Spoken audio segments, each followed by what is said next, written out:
see so many familiar faces in the audience tonight. Well, a little word in advance, thank you, sir. What you're about to see, this doesn't work. It's working. It's very much a home movie. It wasn't really made for public consumption. In fact, the entire thing is shot pretty much in the Canon 500 on a little stills camera over a period of about 1 year in the place where we're living, which is a Cathar stronghold called Montsegur in the French Pyrenees, where we moved to basically get away from the world. And Scarlett, pick up the story.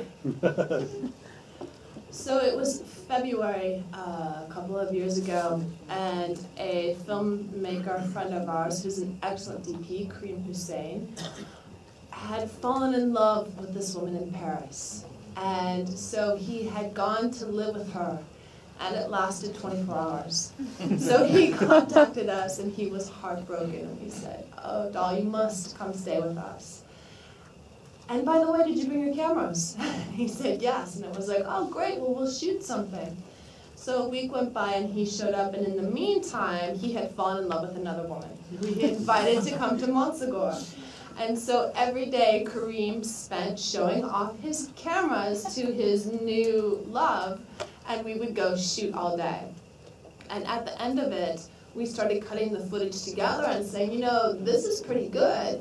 And he got us to tell some of our personal stories, and we went and shot some of the landscape, and we shot with the GoPro, and it was an adventure and a half. And this producer in Paris who we had worked with before for Mother of Toads saw the footage and said, "Yeah, you know what, I want to make this." And we're like, "Really?" And he's like, "I want to make it right away." So we had like a month to prepare, and we went out and we did it. But yeah, it kind of was one of those projects that grew arms and legs and started to walk and talk all by itself even before you knew it. It was like, okay, watch it go. So it was fantastic. Yeah, we ended up with 48 hours of footage, basically interviewing various folk in the area. Karim started by getting me and Scarlett to tell our ghost story. We have a ghost story to camera. The stipulation made by the French was that they would fund putting the thing together provided we shot everything else en français, in French. So that put a certain limitation on it. And unfortunately for us, the French distributors have been really slow about trying to make an English language edition. They've got no real interest in putting it out in the UK or the US. They're happy with it in France, but trying to get it outside of France has been a trouble. They don't seem to care about it.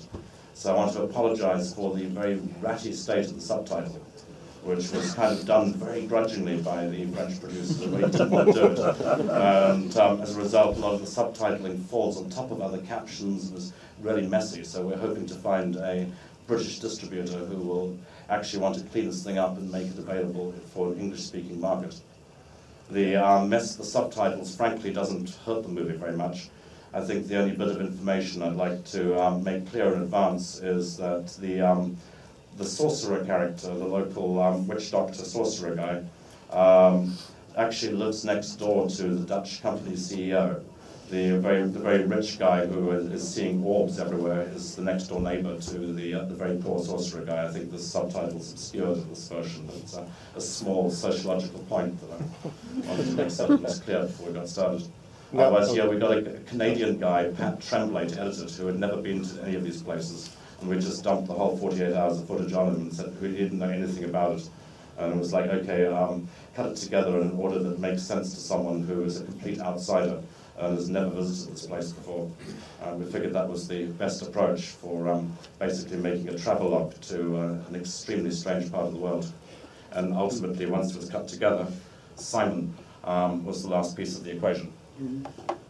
Always the last piece of an equation in the film. It's a film composer. You know, it's always been not only a pleasure, but it's always drawn the best out of me doing music for Richard's films. And I have nothing more to say to it, but I did what I do, which is being inspired by what I'm looking at, and there was an awful lot going on. So it made my job pretty easy, even though there's more music in this than any other fucking film I've ever done. However, can I just add, these? I think you're going to do a Q&A after, right? So you can probably, you know, get on with it now. I'm doing a gig tonight.